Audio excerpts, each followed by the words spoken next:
কিন্তু কিন্তু মেনলি আপনার যে একজন লোক পার ডে কাজ করবেন, এটা আমার সিজনাল ধরুন হলো 1 মাস বা 1.5 মাস হলো সিজন।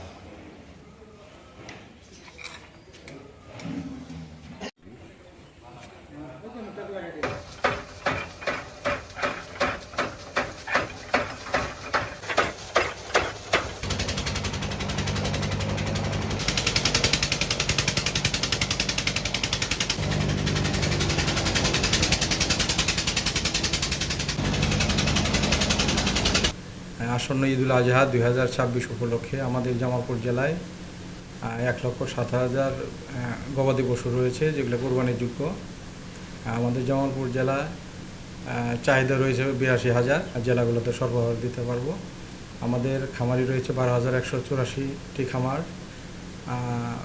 আমরা এই কোরবানিকে লক্ষ্য করে আমরা সবসময় কৃষকের কাছে গিয়েছি এবং তাদেরকে আমরা যেভাবে মোটা তাজা করলে ভালো হয়, স্টেরয়েড মুক্ত এবং দেশীয় খাবার খেয়ে এই গবাদি পশুগুলা মোটা তাজাকরণ করা হয়েছে। যেভাবে গো খাদ্যের দাম বাড়তেছে, সেইভাবে আমাদের আসলে দুধের দাম এবং পর্যাপ্ত সুযোগ সুবিধা না থাকার কারণে যারা খামারেরা আছি তারা আগ্রহ হারিয়ে ফেলতেছে খামারের প্রতি।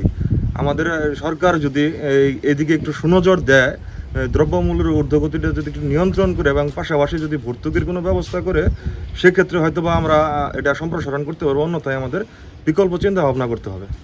আমাদের কোনো ইনজেকশনের মাধ্যমে পুরো গরু মোটা তাজা করা হয় না, ন্যাচারাল প্রাকৃতিকভাবে মোটা তাজা করা হয়। বিশেষ করে আমাদের নেপিয়া ঘাস আছে, তারপরে ভুসি, ভুট্টা, খোল, সয়াবিন, মটরের ভুসি, খেসারি, ওগুলো আমরা নিজেরাই প্রাকৃতিকভাবে তৈরি করে খাওয়াই, ভুসি, খের, ঘাস এগুলোর মাধ্যমেই। কিন্তু খরচের তুলনায় লেবারের যে খরচ, কস্টিং খরচ আছে, মালিকের যে খরচ আছে, ওই তুলনায় মালিকের তেমন খুব একটা লাভবানের আশঙ্কা নাই।